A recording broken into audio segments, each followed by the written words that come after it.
आयो लाल सभई चओ झूलेलाल। अॼु थधिड़ी यानी वॾी सतह आहे।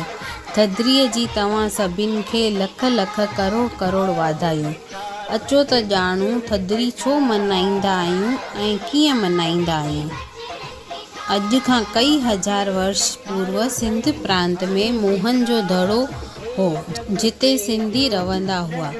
उते हिकिड़ी बीमारी फैलिजी हुई, चिकन पॉक्स, जंहिंखे सिंधीअ में माता निकती चवंदा आहिनि, ऐं ॿियूं बि गंभीर बीमारियूं महामारियूं निकितियूं जंहिंमें माण्हू मरिया पिया।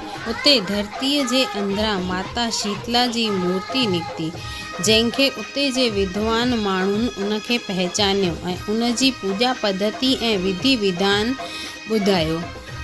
चयो तव्हां हिन शीतला माता जी पूॼा करियो त माता प्रसन्न थींदी, ऐं सिंधी समाज वारनि उअं ई कयो।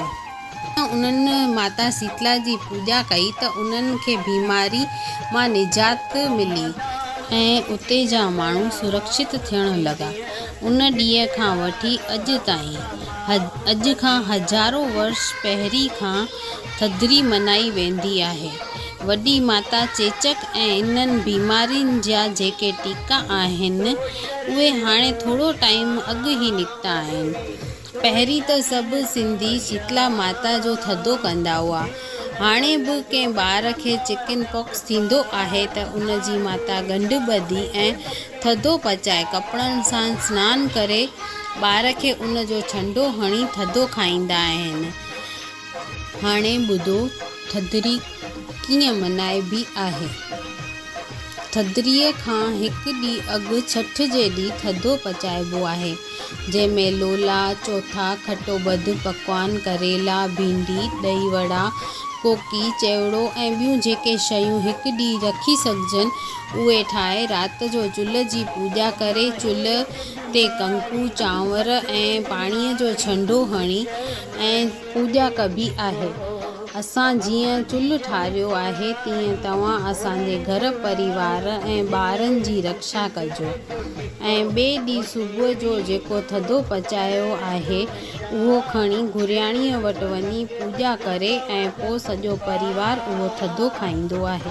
सावण माझी सत आई भरियूं झोलियूं ॾे, जहिड़ी सती शीतला तहिड़ो मूं करे, सतीअ जावा सत पुट जैसा घर सुहे, नीलीअ घोड़ीअ जो चढ़े सो सती सुहाग, पुट खटी घर आया वरियो मुंहिंजो भाग, भावर खटी घर आया वरियो मुंहिंजो भाग, ॿुध पुट लक्ष्मी ॾींदो मुंहिंजो राम, बेरुअ लथा कपिड़ा मानियूं थी पचाया, सती ओड़े सती पाड़े सती मूं घर आई, बोल शीतला माता की।